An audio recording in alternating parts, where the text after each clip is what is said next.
নমস্কাৰ insight India চাই থকাৰ বাবে প্ৰতিগৰাকী দৰ্শকক ধন্যবাদ জ্ঞাপন কৰিছো আৰু এই মুহূৰ্তত এটা অতিকৈ গুৰুত্বপূৰ্ণ খবৰ লৈ অহাৰ চেষ্টা কৰিছো কিয়নো লাখ লাখ ৰেচন কাৰ্ড থকা গৰাকীৰ বাবে এই মুহূৰ্তত ডাঙৰ খবৰ আপুনি ৰেচন কাৰ্ডৰ জৰিয়তে এতিয়াৰে পৰা চাউলৰ উপৰিও দালি আৰু চেনি লাভ কৰিব আৰু এই ঘোষণা কৰিছে মুখ্যমন্ত্ৰী ডক্টৰ হিমন্ত বিশ্ব শৰ্মাই এই মুহূৰ্তৰ শেহতীয়া খবৰ সকলোকে ডাঙৰ খবৰ জনাব বিচাৰিছো আমি খবৰটো লৈ অহাৰ চেষ্টা কৰিছো ৰেচন কাৰ্ডৰ গৰাকীৰ বাবে ভাল খবৰ লাখ লাখ ৰেচন কাৰ্ডৰ গৰাকীয়ে এতিয়াৰ পৰা ৰেচন কাৰ্ডৰ জৰিয়তে চাউলৰ উপৰিও লাভ কৰিব দালি আৰু চেনি আমি খবৰটো এই মুহূৰ্তত জনাই আছো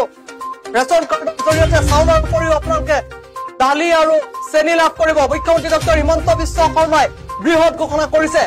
আৰু শীঘ্ৰে ৰেচন কাৰ্ডৰ জৰিয়তে লাভ কৰিব দালি আৰু চেনি আৰু এই প্ৰক্ৰিয়া শীঘ্ৰে আৰম্ভ হ'ব বুলি কৈছে মুখ্যমন্ত্ৰী গৰাকীয়ে বজাৰতকৈ কম মূল্যত লাভ কৰিব গৰাকীয়ে আৰু গৰাকীয়ে বজাৰতকৈ 15 পৰা 20 টকা কমত চেনি লাভ কৰিব আৰু বজাৰতকৈ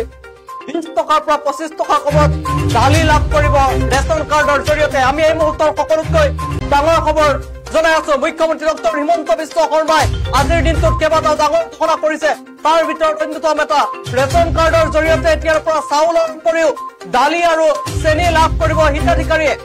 আৰু ৰাজ্যৰ মুখ্যমন্ত্ৰী ডক্টৰ হিমন্ত বিশ্ব শৰ্মাৰ পুনৰ বৃহৎ ঘোষণা শীঘ্ৰে ৰেচন কাৰ্ডৰ জৰিয়তে লাভ কৰিব দালি আৰু চেনি আমি জনাই আছো বজাৰতকৈ কম মূল্যত গৰাকীয়ে ৰেচন কাৰ্ডৰ জৰিয়তে এই সুবিধা লাভ কৰিব আৰু গৰাকীয়ে বজাৰতকৈ 15 পৰা 20 টকা কমত চেনি লাভ কৰিব বজাৰ মূল্যতকৈ 15 পৰা 20 টকা কমত চেনি লাভ কৰিব গৰাকীয়ে আৰু বজাৰ মূল্যতকৈ 20 পৰা 25 টকা কমত দালি লাভ কৰিব ৰেচন কাৰ্ডৰ জৰিয়তে আৰু এই প্ৰক্ৰিয়া শীঘ্ৰেই আৰম্ভ হ'ব বুলি কৈছে ৰাজ্যৰ মুখ্যমন্ত্ৰী ডক্টৰ হিমন্ত বিশ্ব শৰ্মাই এতিয়াৰ পৰা আপোনালোকে ৰেচন কাৰ্ডৰ জৰিয়তে চাউলৰ লগতে দালি আৰু চেনি লাভ কৰিবলৈ সক্ষম হ'ব